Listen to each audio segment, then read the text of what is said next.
Yes, I am. All right, welcome to America This Week. I'm Matt Taibbi. And I'm Walter Kern. Walter, we've already had an adventure here in Milwaukee. Hello, America, by the way. We're at the Republican National Convention. Walter, where are we?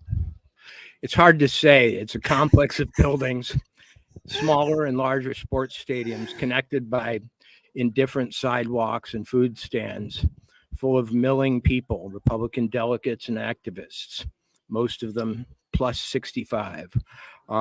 It's the AARP night here at the RNC, it seems like. But you do see occasional celebrities. I saw Mike Lindell, Russell Brand, Rudolph Giuliani, Donald Trump Jr. A guy named Brick Suit. The world knows him as Brick Suit. He appears behind Walter. Who is Brick Suit? You have to explain to America who Brick Suit is. He appears behind Trump at most campaign events wearing a suit patterned like a brick wall. I don't know that he was there that fateful day, Saturday, but he's usually there, and he's here now. It's a world of micro celebrities, a political convention, and especially this one, because let's face it, the Republican Party is not about celebrity, is it? Yeah, especially not these days. No, and although they were in negotiations, as we understand, with 50 Cent, which was big news. I should probably explain to folks that it's true. Some people in the comments are noticing that we didn't have advance notice of this broadcast. That's because we've been working out geographical and technical issues all day. We didn't know whether we'd actually even be able to go on tonight. So we'll give you more advance notice tomorrow. We're going to be here, as I say, all week. And look, there's been more news in the last 2 days than there has in probably the last 5 years. It feels like to me, Walter. So we're gonna have plenty to talk about over the next couple of days. We're like a snake swallowing a rat. You know, you're going to see this giant bolus of news slowly squeezing through our thin digestive tract. We might have to broadcast 36 hours a day to digest everything that's happened. Yeah, there's been just today we had extraordinary news, right? So we've had the naming of the running mate for Donald Trump, JD Vance, Senator JD Vance. There's a little bit of a backstory there. I mean, Walter, how much can we talk about that? Some of it's been made public a little bit, right? We had Tucker Carlson tweeting about it. Yeah. Well, so I have sources. I wouldn't call them inside the Trump campaign, but very near it.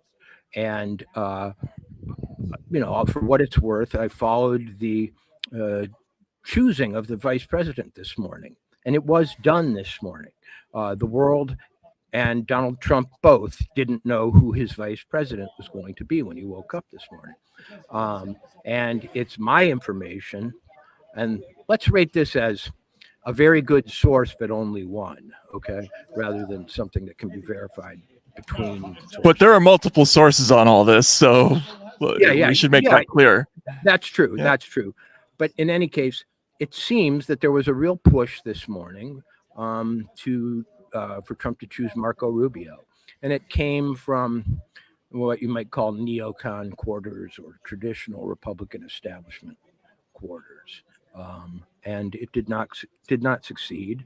And Vance, according to my information, has been the favorite actually for a couple of weeks now. And in fact, I was told last week that Vance was going to be announced at Butler, Pennsylvania on Saturday. That didn't turn out to be the case. But instead, it came down to the wire today, and he was Trump's choice. But even about half an hour before the choice was announced, the information I was getting was that he was still making up his mind. Yeah, so this is a significant story on multiple levels because, as you say, up until today, there were essentially two camps waging to have primacy within the Trump campaign.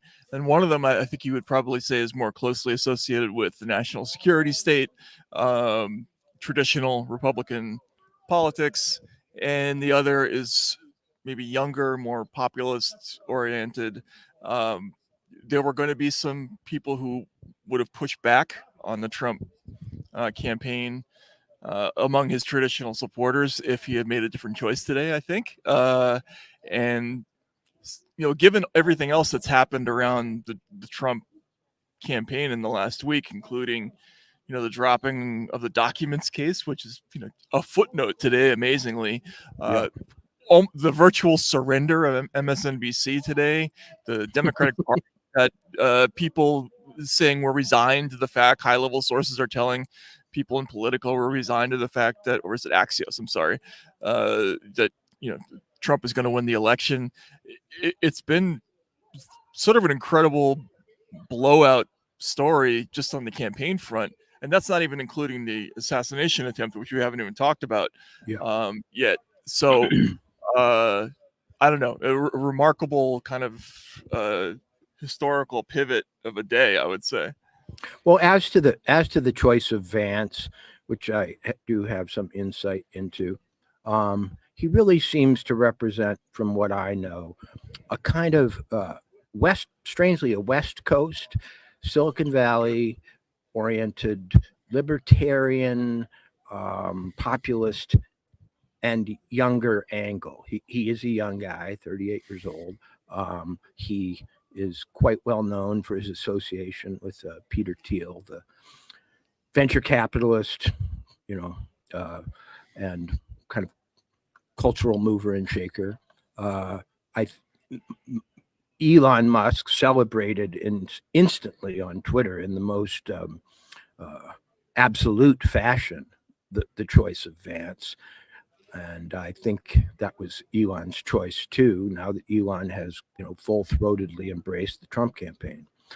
So if there were factions, this is a different faction than we've seen in the Republican Party, really. I mean, it isn't, because the other one was the kind of, intelligence agency, pro-Ukraine, big spending, military-industrial complex wing of the party. Yeah, and that would have, I think that would have been a very difficult sell for Trump within his own party. Maybe not, I don't know. But as you say, we were sort of joking. We were sitting in the convention center earlier, joking about how this is sort of the anti-war Republican convention. I mean, there are so many things about this year that are upside down politically. But, there's going to be an element of this. Li Fong was tweeting about this earlier today, where Vance is sort of the best case scenario for people who want to, for instance, get out of Ukraine, right, or who want to end that conflict, whereas the traditional expansionist, big American national security footprint around the world, there was a hard push for that, from what we understand, this morning and over the weekend, and maybe accelerated a little bit by the assassination attempt. But that's my sense is that the assassination attempt, again, it's just a remarkable series of events. So, also we were talking before, Walter, about how there's a new vision, right? Like as this is going on, the Democratic Party is in a state of collapse, and it's because they've sort of lost. They haven't had articulated a good vision for the future. They've at the RNC now. They have this new thing, making America wealthy again. You were talking about this idea of kind of the theme this week is going to be this futuristic wealth creation concept. Could you expand on that a little bit? Well,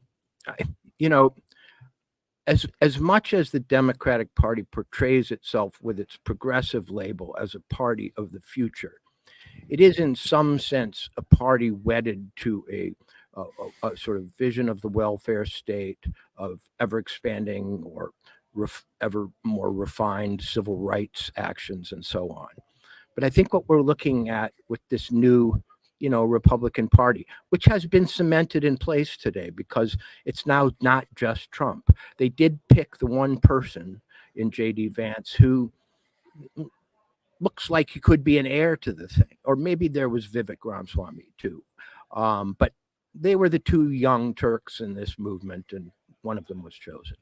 And it seems to be the theme that we're going to kind of face a new deal, a new building up of the homeland, a new focus on American industry, American strength in a way that's protected from the rest of the world rather than exercised through intervention around the rest of the world.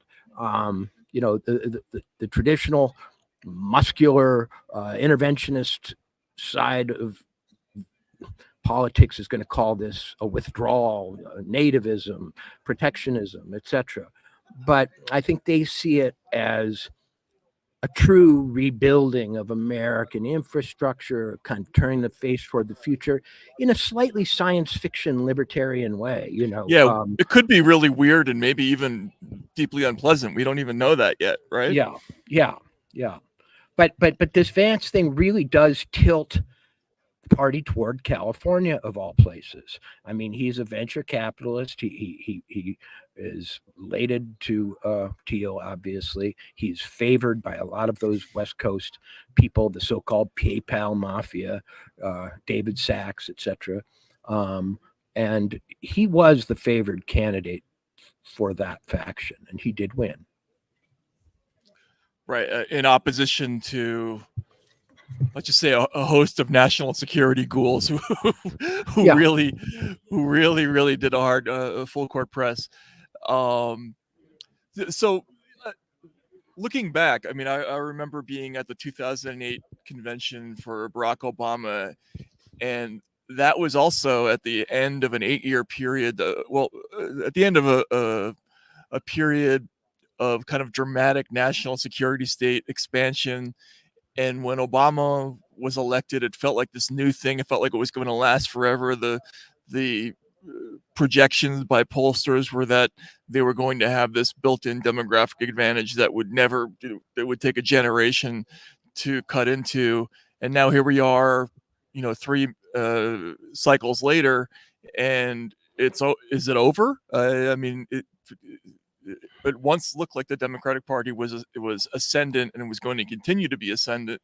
But that kind of optimism, I don't know. I feel like it's receded since the beginning of the Trump era, when they became so identified with this kind of national security effort to get rid of Trump. I don't know. Well, you're going to see a little bit of that redux because JD Vance has been identified by the other side as the pro-Putin candidate because of his skepticism about the Ukrainian effort. But I don't know if a retread of Russia is going to work this time. My sense is that, there's a lot of people talking about Trump's going to call for unity, and I think there is some of that. I think there are going to be some surprises at the convention. It's my understanding that we may see some coalitions form in American politics later this week that are, a little novel and might surprise some people. But I think he's not going to go dystopian. What was that a hint at, Walter? Well, I mean, there's rumors that Bobby Kennedy's in town, and why is he in town? I mean, there were rumors today that Trump was considering him for vice president. And, I don't know that those rumors were untrue. I think there were times when Kennedy was in the mix, actually. But I'd have to run that down. But I heard that quite a bit. And he's in town for some reason. Maybe he's passing through. Maybe he's going to be podcasting. Maybe he's going to be campaigning. But that's not what I've heard. In any case, I think you're going to get Donald Trump in a very confident, kind of locomotive fashion. He might be chastened and humbled by this, attempt on his life in some ways. But can we go back to that? What the hell was that? Like, what happened there, Walter? What do you think? The attempt on his life? Wow, I'll tell you. I mean, there's news today that the assassin, or the alleged assassin or would-be assassin, was spotted on a roof half an hour before he was before the shots rang out. Those appear to be creditable stories. Everything about this story looks like Zapruder 2, JFK 2. I don't know if we will ever now quiet the conspiracy theories around this event. The one reason we may be able to is because there's so much information, so many cell phone cameras, so many witnesses, and most of them probably wanting to tell their story, not afraid.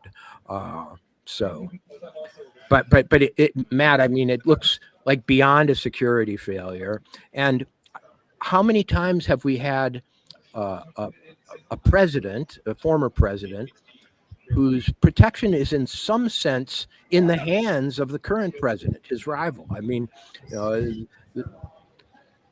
whatever way you slice it, the Secret Service and Homeland Security and the other bureaucracies that are charged with protecting Trump are under the control, to some extent, of his rival, a rival who has, been enthusiastic about the prosecution of Trump and other unprecedented measures. So there you might have motive for a conspiracy. And as to means, the whole thing looks so screwed up and half-baked that you don't know whether to go with negligence or malice. And I don't know how we're going to find ourselves. I don't know how we're going to find our way out of this sticky wicket. Maybe some great reporting will help us, but as of now, it's so murky. It really is. I think we can already say that there's enough video out there that is confusing and that will remain confusing to people, that as you say, there will always be questions about what happened. A 20-year-old kid, it's not exactly a former Marine who's been living in Belarus, right? I mean, the sort of lone screwed up kid who thinks to do this, it's not totally unbelievable. And that might turn out, that might actually be what happened. But even if it is that, there are going to be so many questions about this, no matter what, the final verdict is by officialdom, just because of certain pieces of video, just the image of the counter sniper being pointed in that direction, appearing to see the shooter. Imagine if the JFK assassination had happened and there were people who were able to demonstrate right afterwards that they saw, Oswald climbing the stairs while people pointed him out and were ignored by law enforcement. I mean, just that detail alone rockets it into the fourth dimension of controversy. Right. Obviously we both covered campaign events. They can be slack, the security in those things. It depends, right? They almost never check the press, for instance, right? Until you get to the general election season, when everybody has full-blown Secret Service, protection. But it's still, 150 yards for somebody just clearly crawling on a roof to get off 8 shots. Then you have the fact that there were a number of people claiming that there were shots from different angles, right? It's Kennedy Redux. There were quotes in all the major newspapers the next morning, citing official sources saying they were investigating how many assailants there were, whether there were accomplices. So there's going to be questions about this until somebody reports the hell out of this thing. And the problem with that is that who trusts any of the media right now? It's this nightmare situation where neither the authorities nor the media have any suction at all with the public. So this thing happens, and the imagery is going to sort of live by itself on the internet, and people are going to make their own interpretations about it. It's extraordinary. Yeah, I mean, America really is divided in stories like this between those who understand and are familiar with firearms and those who aren't. And as someone who's a little bit familiar with them, 150 yards or less isn't much of a shot. It's really not a great distance. It's one thing to have lax security in a crowd, but to have lax security about elevated sniper points, like Right. and the only ones and the nearest ones, Right. ones which offer no cover or camouflage, ones on which the shooter was photographed and videoed crawling into place. With people screaming, "Look, he's got a gun," and he's right. Then we have this other vantage point of two counter snipers appearing to see or be at least facing the direction of the fire and not returning it until it had started in earnest. And whenever you have, and finally, whenever you have a dead assailant, who can tell no tales, you've got a mystery. And we've got a mystery. And it's a mystery that will not redound to the benefit of authority, because I don't see any way that they can in a definitive fashion gain our trust on this story. And it may be a great tragic irony that all this, all this media compromise with the facts and with objectivity. A couple of years ago, they were saying there's no such thing as objectivity. Everybody has a slant. We have to push our angle and so on. But then something like an assassination attempt happens, and people don't want to hear your angle. They don't want to hear your point of view. They don't want it to be a political judgment. They want to know what the hell happened. And that kind of cold, factual reporting is exactly the kind that the media has been telling us is almost impossible anymore. Well, and that brings us to the other one of 19 enormous stories of the last 3 days, which is MSNBC pulling Morning Joe this morning, which alongside another story with the Biden administration granting Secret Service protection to Robert F. Kennedy Jr., it's an extraordinary admission, it seems to me. Dude, it's like that's like a joke. What do you got to do to get Secret Service protection around here? Well, I mean, right. One of you has to actually get a shot in the ear, and then we give it. Okay.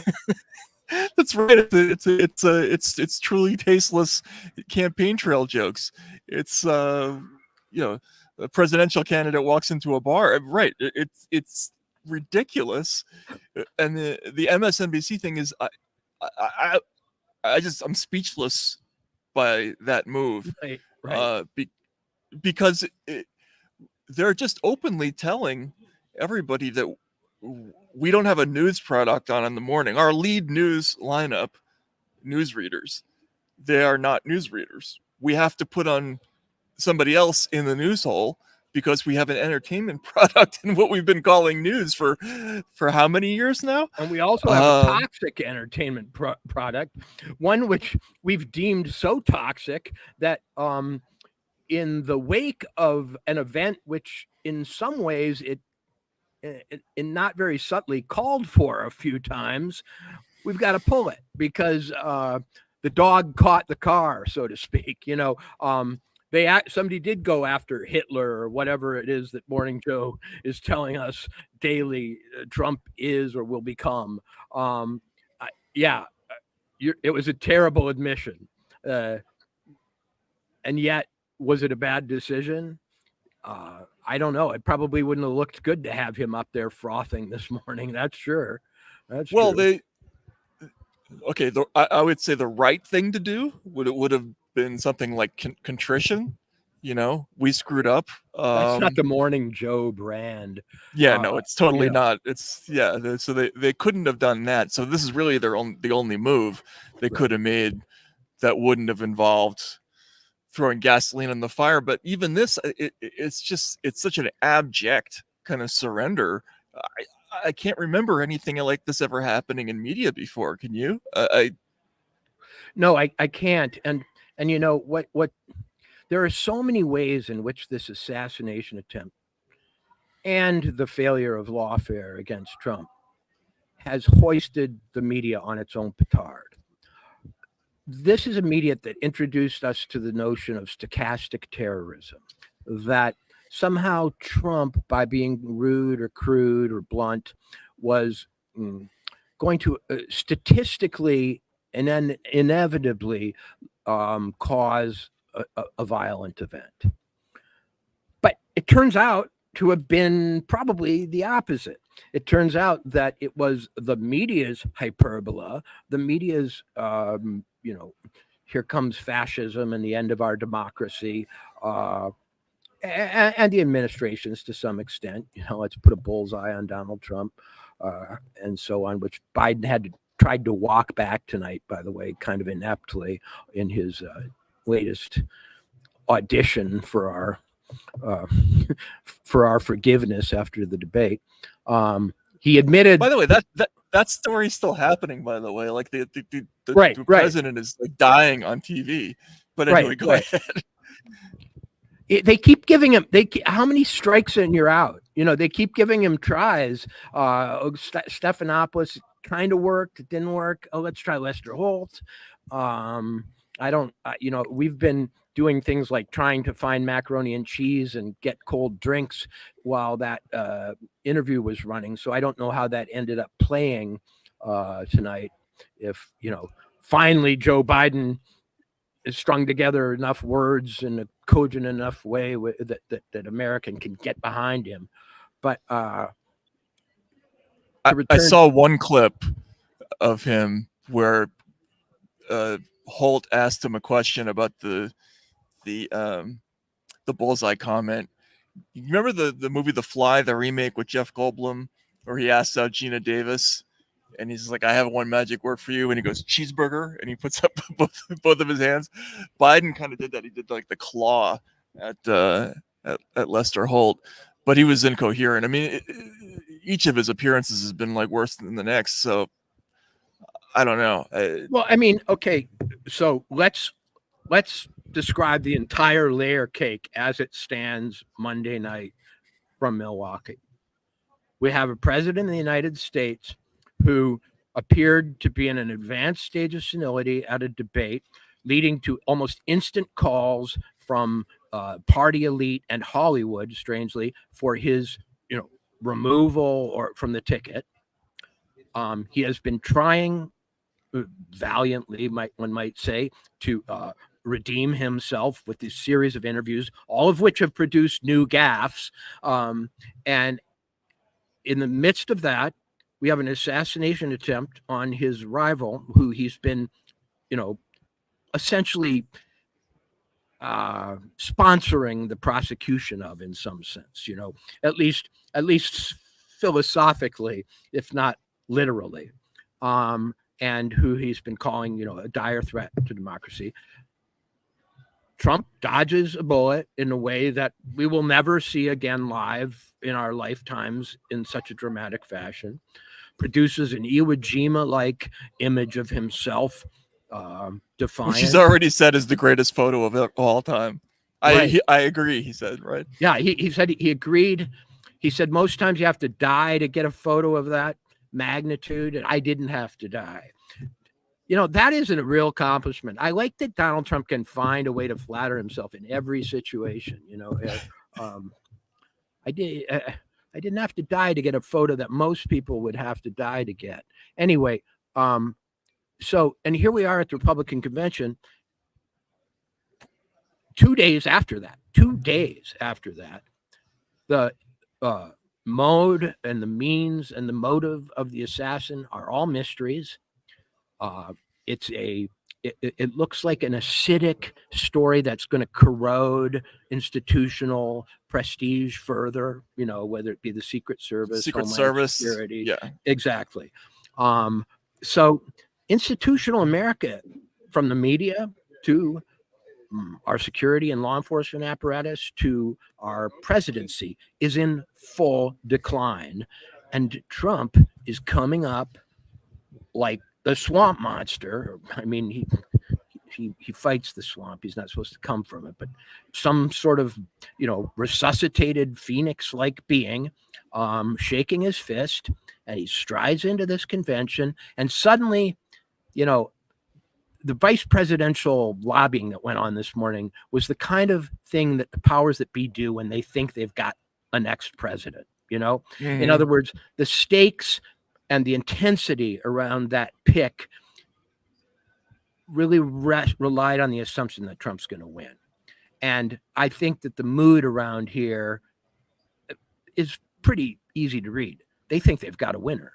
They think they've got a steamroller, maybe a landslide, and a movement which has consolidated itself with a younger partner now.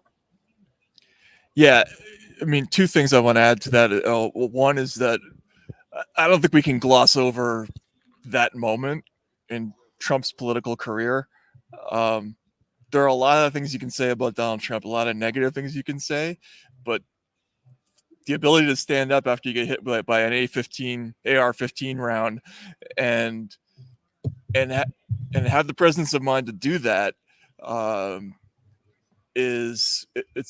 shows remarkable political talent. Some people might say other things, but that, even Cenk Uygur was saying that was a gangsta moment by Trump. If it's going to be a difficult image to combat. Bill Maher was even saying, like, what was the quote? Something like, Donald Trump took a bullet and lived, and Joe Biden's dying, or something like that. This is over. It was an incredible moment. The other thing is, I think, we were both at the Cleveland convention in 2016, and at the time, the Republican convention was teeming with sort of mainstream media because they were there. And I admit I was part of this. We thought it was kind of a curiosity, the Right. Trump campaign. There was a lot of mockery that went on. Scott Baio was one of the opening speakers, and there was a huge mistake, I think, institutionally, the reaction to Donald Trump as this kind of error that happened, this thing that got through the system, and it was going to be squashed. Even if he won, whatever, we can handle it. We'll take him out, whether with the Russiagate thing. The mistake was not realizing that there was this gigantic groundswell of anger and distrust out there. It expressed itself on the Democratic side too, but now that is just fully ascended, and it's going to have to be recognized as a real political movement, even by the establishment at this point, right? Which is, which it should have done 8 years ago, and they might have even won the election if they had done it on time. Now it's too late. In 2016, in Cleveland, I watched Donald Trump give his acceptance speech, and the day after, it was widely panned and usually in the same language as dystopian, depressing, negative, not the kind of thing that wins elections. I will say that I felt quite differently watching it. In fact, I was writing for Harper's Magazine at the time, and when I saw Trump address the convention, I was convinced he was going to win. Wow. So you and I are so different on this, but go ahead. Yeah. Yeah, I was and I wrote a column. I mean, people can go check my Harper's column post-convention to see whether or not I'm, lying. The reason I thought he was going to win was that I don't live mostly on the East Coast or the West Coast. I live mostly in the middle of the country, and I drive around. And there were huge regional differences in the kind of well-being of Americans right then. We weren't in a recession, but the middle of the country was in the post-industrial blues that had been going on for a long time, and I think was invisible to the press ultimately. And, that election came down to Wisconsin, if you'll remember. Hillary Clinton didn't even campaign in Wisconsin, was thought to be her terrible mistake. And even though the election was quickly analyzed as from the left in this self-serving way as the result of some kind of Russian interference, it was pretty obvious from Cleveland in July to me that The interference was Wisconsin and Ohio interference. He was speaking to a group of people who the press can't hear, doesn't know exist, discounts, sometimes pays attention to in election years, but whose disaffection it really underestimated. This time, though, we're not looking at a novelty candidacy. We're looking at the return, in some ways, in a somewhat spruced up fashion, with big donors like Elon Musk and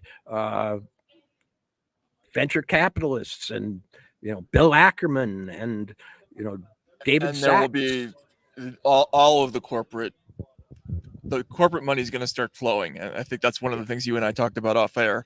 Yeah. Which is totally different. For people who don't remember, Donald Trump in 2016 overturned a long-held belief in presidential politics that whoever raises the most money wins. Hillary almost doubled him up in 2016, and he still won the election because he didn't have those gigantic donors. He didn't even really have them in 2020, but they're lined up now. And once capital, as you said, once they start going this way, I think we might be looking at a whole paradigm shift in just how American culture works. We've been in this weird place where corporate America seems indifferent to things like making money. They've been deeply involved in this strange kind of niche NGO culture that I think was really off-putting. Corporate America rebranded itself as some vanguard of social justice. Right. And it decorated it and festooned itself in all the civil rights paraphernalia that it could gather while still profiting, even at the expense of profits in some ways. I mean, I think a lot of Hollywood has foregone profits because it has been so advanced, let's say, in its progressive loyalties. But yeah, I think that the idea that Trump can win at this point in the cycle, and that maybe he can even win big, is going to affect everything in a totally different way. I don't think the institutional actors in 2016, one of them didn't think they couldn't stop that thing. Now people want to jump on the train, and some of them may even see benefits in it that weren't clear to them until recently. Yeah, so I left up this comment by Gene MC on purpose because it says 34 felonies, assassination attempt, landslide. It's not just that. Think of all the things that have been beaten back. I was thinking about it in terms of the rumble in the jungle this morning. He kind of rope-a-dope the entire national security state. Russiagate was this all-out full court press to get them impeached on this cockamamie crazy story, but they were really committed to that. They really tried. That was an all-out effort. It failed. The Ukraine gate fails. Then they went through these sort of extravagant lawfare efforts. The entire commercial press does not treat him as the legitimately elected president. They call him the next Hitler. There's a wave of prosecutions, all of which have now, in one way or another, been punctured or at least delayed. And none of which look like they'll make any difference in this election now. If anything, it'll help. It would only win him votes, I think, at this point, right? He won't actually be. They can't jail him before. I guess they still could theoretically, but all of those things have been beaten back. So, the argument that you can just sort of institutionally wipe this person out, it can't happen at this point. He's going to have to be accepted as somebody who is actually, a legitimate candidate. And there isn't a major institution in American life that has opposed Donald Trump and come out stronger that I can think of.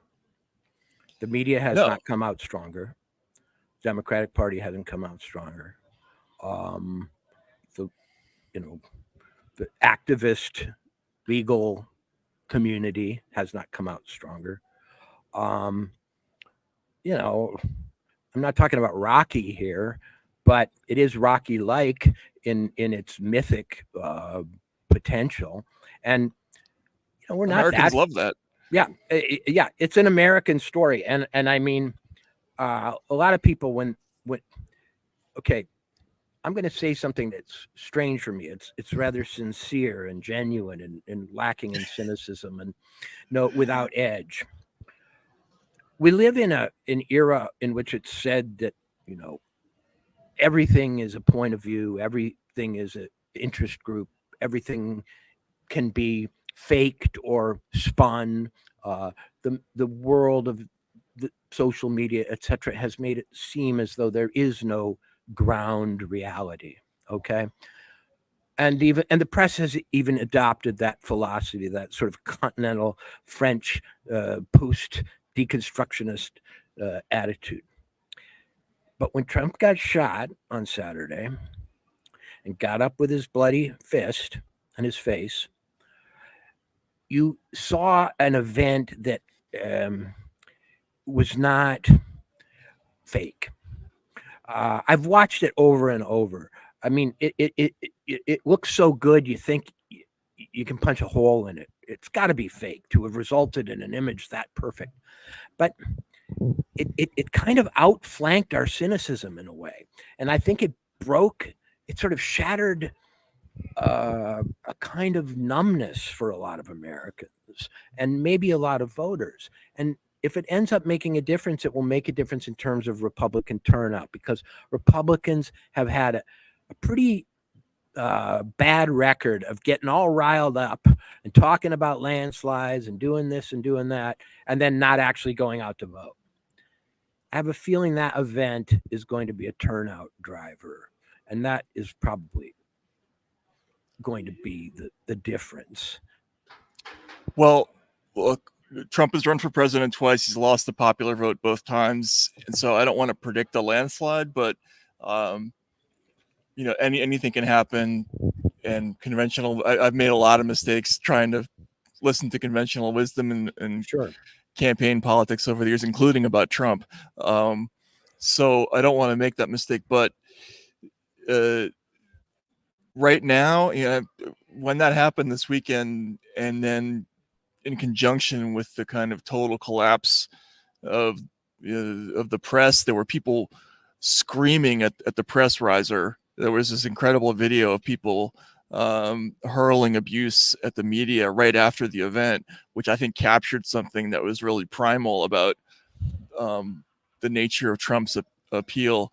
I remembered seeing the movie Die Hard in the theater. Remember the scene where the character actor William Atherton, who plays the obnoxious reporter who almost gets Bruce Willis's wife killed by sort of reporting on their whereabouts or her kids, and at the end Bruce Willis punches him when he gets out of the Nakatomi building. The whole crowd cheers because the one message of that movie is everybody hates reporters when they act like jerks, and they've done nothing but that for the last 8 years. There's no one. We're below Congress, the media right now, and we've never behaved worse than we have in this last 8 years. And that image, I think it's going to be very difficult for reporters for the whole press to deal with at this point. How do you cover him now?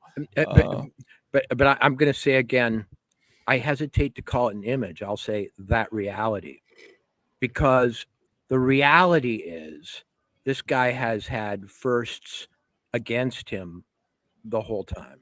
I mean, he was not a politician. He won. His opponent is trying to put him in jail or he's gotten through it. He was shot in a mysterious fashion and he survived. At some point, we're at some point we're superstitious beasts. We've been on this Right. earth for a long time, and what we've done with that time is make up myths, legends, and religions. Or maybe we didn't make them up, maybe they exist. It depends on your point of view. But if you look at things in terms of drama, and I do, and I was early to the game. I've always looked at politics as drama, but recently even reporters talk about the narrative and so on. Well, if you're going to talk about the narrative, you can't beat this narrative. You just can't Oh, I beat it. know.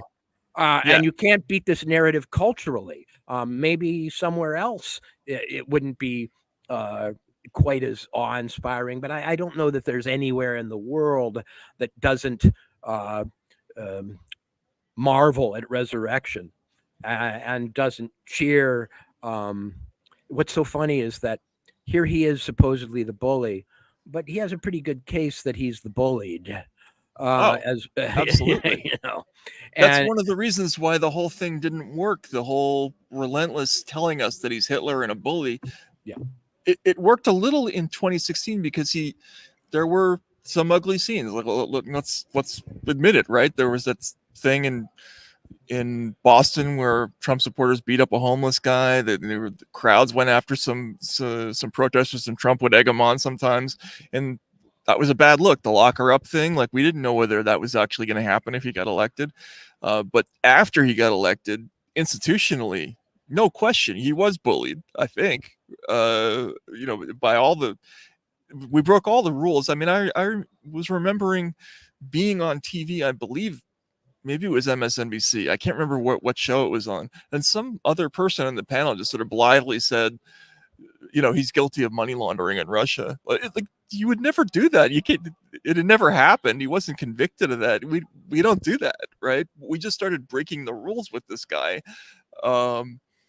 and overall those years, it's turned into this thing where they kept thinking if they did a little bit more of the unfair thing, that it would somehow work out. There was this extraordinary thing that happened last week in Sun Valley, Idaho. It was like the Allen and Company conference, and there was this clash between Peter Thiel and Reid Hoffman, who used to be friends, and they're kind of the billionaire enemies on either side of the center-left conflict. And Reid Hoffman is the funder of a lot of the sort of censorship efforts, but especially the lawfare efforts, the stuff, the mass lawsuits, the ballot, trying to get him off the ballot, the use of the Klan Act, like all these other things.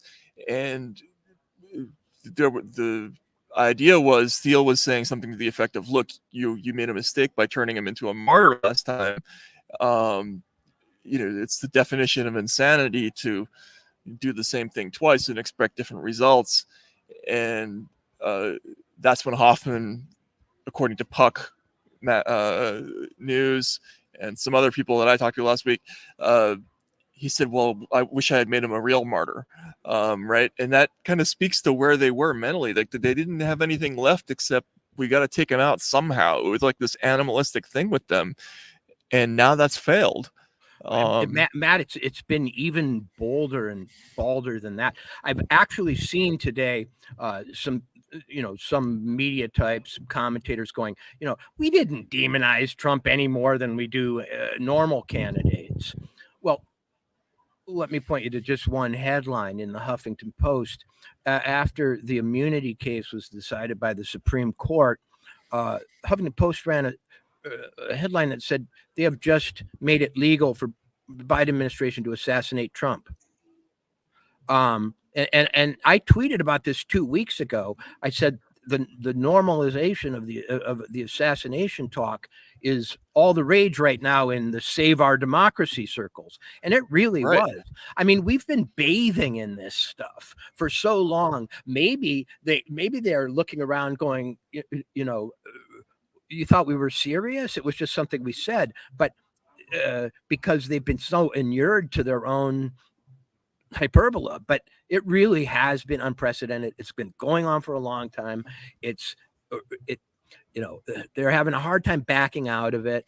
I see some headlines right now there seems to be a trope post-assassination attempt, which is that somehow Donald Trump unleashed the whirlwind through being, Donald, basically it's karma. It's karma, Donald. You reaped what you sowed. What goes around comes around. You didn't fire the bullet at yourself, but you may as well have, because you somehow put the bad energy out into the into the cyclotron of life.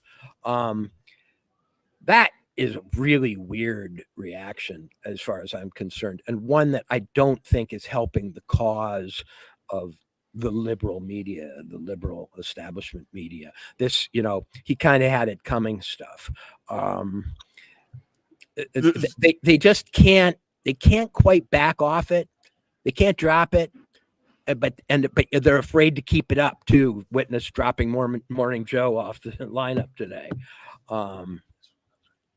Yeah, no, it's incredible. I think the amazing article, the one that was really that really caught my attention. You showed this one to me, was the David Frum piece in the Atlantic. It was headlined "The Gunman and the Would-Be Dictator," and Frum was essentially saying that he had this bizarre phrase that he wrote in there about how the Trump and his assassin were like linked from both ends of the same bullet, or some it was a Thomas Friedman-esque metaphor that you needed to turn your head inside out even to see how the imagery worked.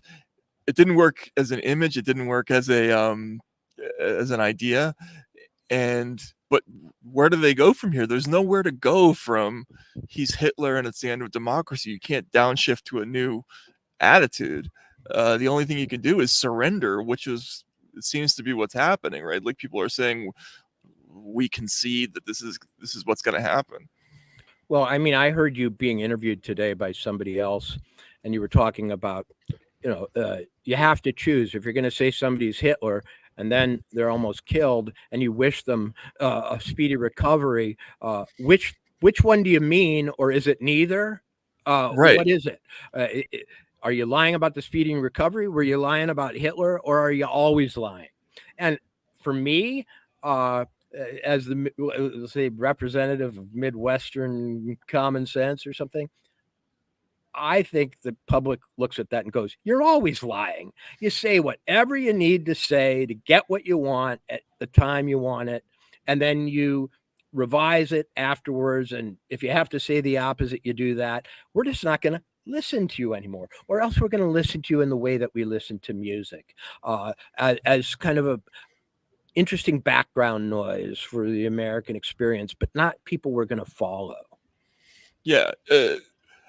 We were joking last week. I mean, I was looking for broadcasts from sort of 1980s Soviet Russia that were as ridiculous as the things that we were seeing on cable this weekend, and I couldn't find anything. They were announcing the opening of the new party congress and talking about how excited they were, and they didn't sell it as hard as they sell it on Morning Joe or on Rachel's show. And people cannot take it seriously anymore. And I just don't know where they go from that. But to use the term extinction level event about the press, I thought that was going to be Joe Biden's display of overt senility. It looked like when he failed so miserably at the debate, we were going to have a sudden exposure of all the press that had propped him up, that had gaslit America, that had called a mental problem a stutter, and so on. It didn't look like it could be any worse for them.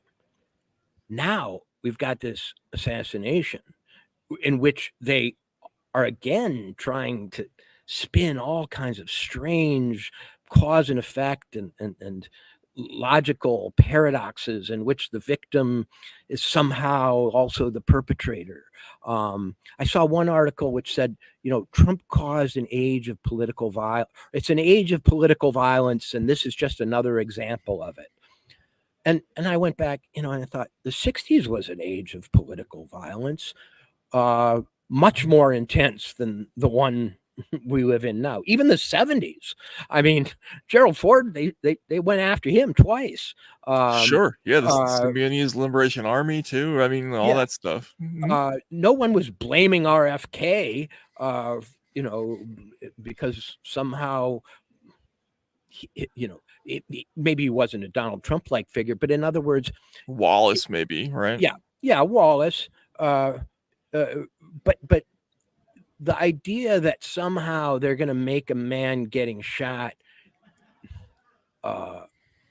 evidence of his malfeasance, it was not a well thought out thing, and they're kind of going with it still, even today. So they've mishandled everything, and so in other words, covering up the senility of the president of the United States, then acting shocked when it became impossible to hide, and being unconvincing in their shock, and then now trying to spin this event, which they fear is going to lose the presidency for the system, for the powers that be, as something other than what America saw. It's just a cascade. I mean, I don't know what they've got left. Well, right. It all came to a head. It starts with 3 or 4 years of, this person's an agent of the KGB. He was recruited and, back in the Carter administration, all these crazy things that they said for years and years on end. Oh, it's going to be proven any second now. And we kept thinking that there would be these moments where, now, okay, they're going to have to pull back now. The Mueller probe, turned up nothing. It was total dud. I thought that story died when it turned out that the Steele dossier had been sponsored by the Clinton campaign. I was sure that was it. No, it just accelerated from there. But all the Mueller thing dies. They move on to this new thing where he's literally Hitler and needs to be prosecuted for something because it's going to be the end of democracy. Now, January 6th does happen, so that does give part of. I'm sorry, hang on a sec.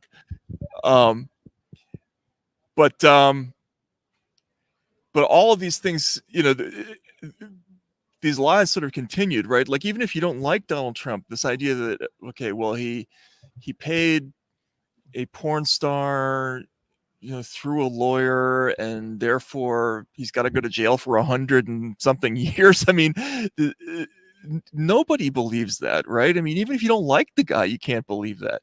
And all these things, they kept doubling down over and over and over again.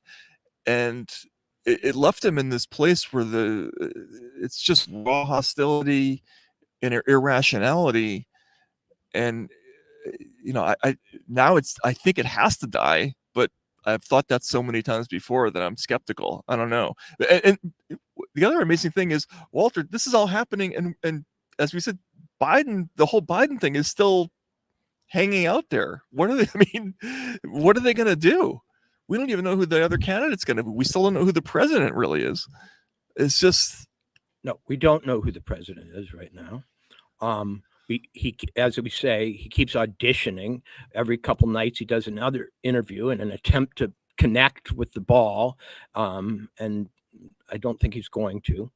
We had the George Clooney last week, a couple days before the assassination attempt. We're sitting here joking about George Clooney, as Brutus, taking out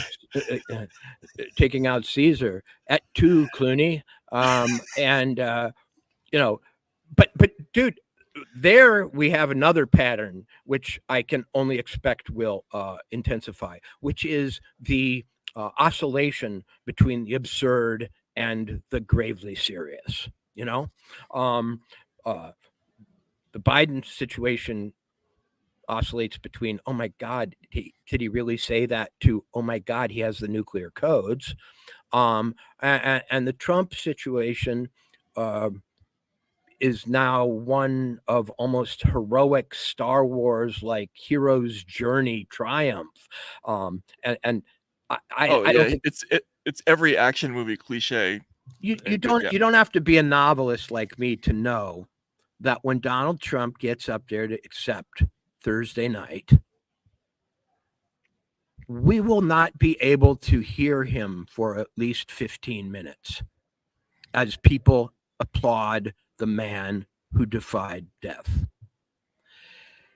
And really, the story for Donald Trump has been winning over the Republican Party. And I don't know if he's won them over, but he may have beaten them into submission. The story of this attempt to be his vice president or to get your man into the vice presidency this morning really showed that there's no that big politicians, big career people like Rubio, etc., were vying to associate themselves with the guy who, even a few weeks ago, was controversial within the party. I mean, and against whom they'd schemed kind of relentlessly over the years, right? They've learned to love the bomb in the Republican Party, right? It seems to me. Right.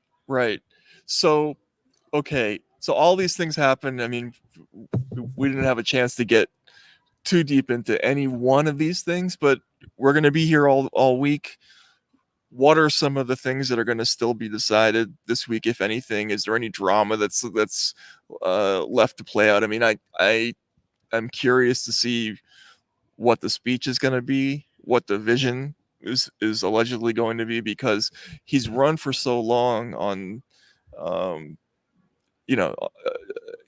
being the victim of unfair treatment.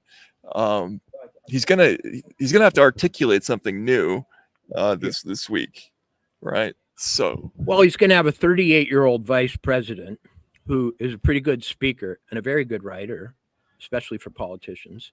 JD Vance, who's going to speak first and introduce himself to the country. He's somebody who people like you and I know, but I don't think America at large knows all that well. And then you're going to get the resurrection. Trump has been a little bit, it's only been a couple of days, but he's been a little bit, since even the debates, quiet. A little obscure for Donald Trump. I mean, he did get up there to give his speech in Butler, but him walking onto that stage will be a comeback in a way from a rather low level of rather low volume level over the last few weeks. He's going to get up there as the presumptive next president of the United States, the possible landslide victor, the person who's going to guide us through this troubled time into the next phase, which the Democratic Party has done a shitty job of articulating.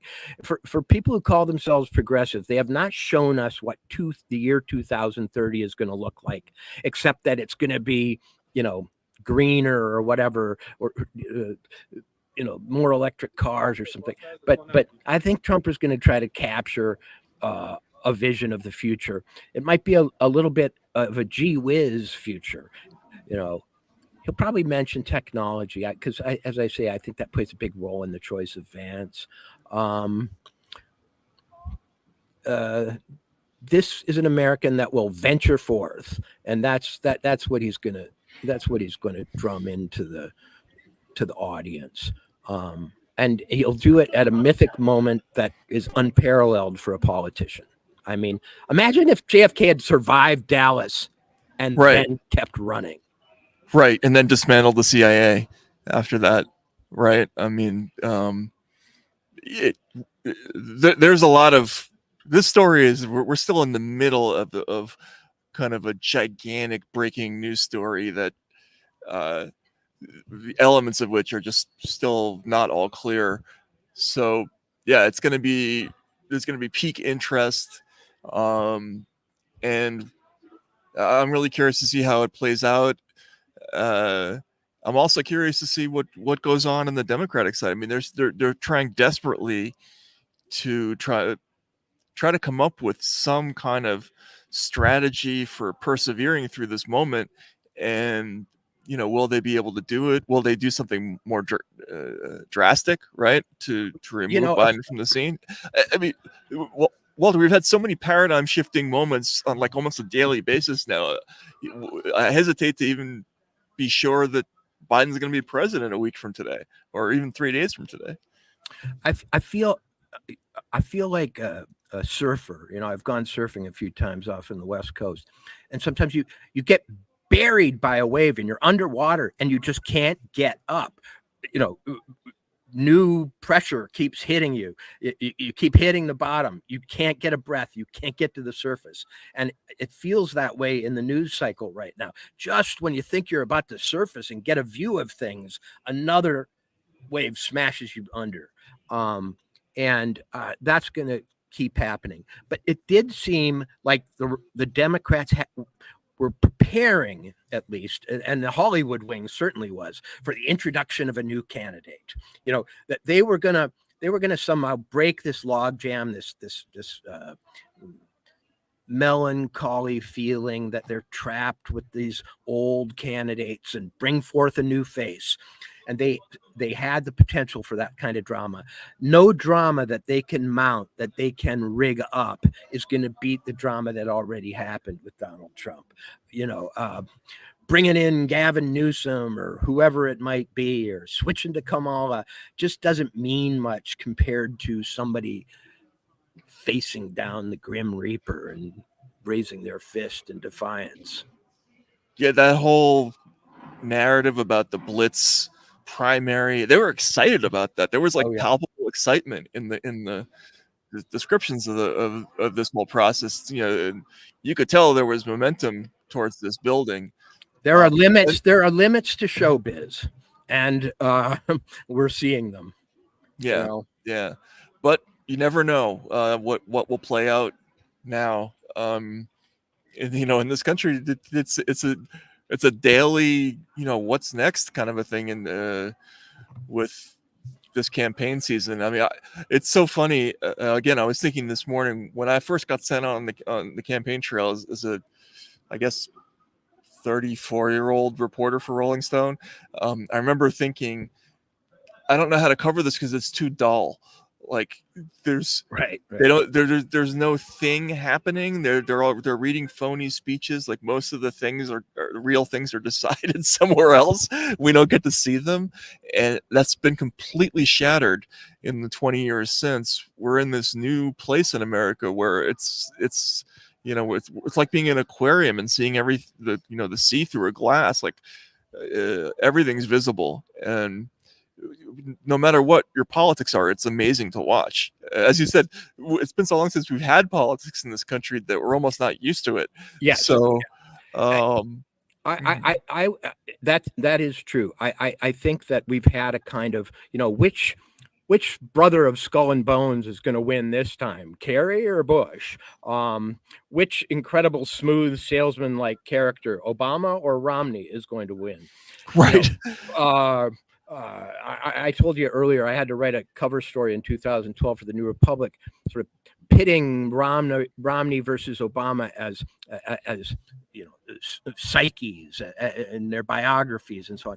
And I kind of had trouble finally finding a difference between them. They were just very handsome, smooth guys who'd grown up with golden prospects. I mean, even Obama, after a point, at least once he got to college and was on Harvard Law and so on, but this is real political difference that we're facing now, and America isn't used to it. It reminds me of something that maybe would have happened back in the 60s. But even then, Humphrey versus Nixon, they were friends. Really, they were, to some extent. Right. I mean, they were rivals. Humphrey, the labor fighting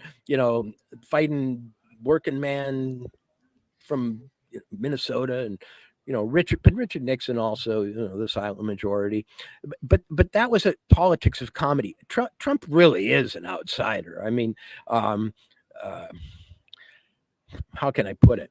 And he really is facing down the biggest interest perhaps in American life, which is that national security state. people are writing headlines. Can NATO survive Trump? Oh, Wow. I know. And that's, frankly, I think that's what got the whole thing started with Trump, was when he started talking about NATO. I don't know why we needed members don't pay their bills.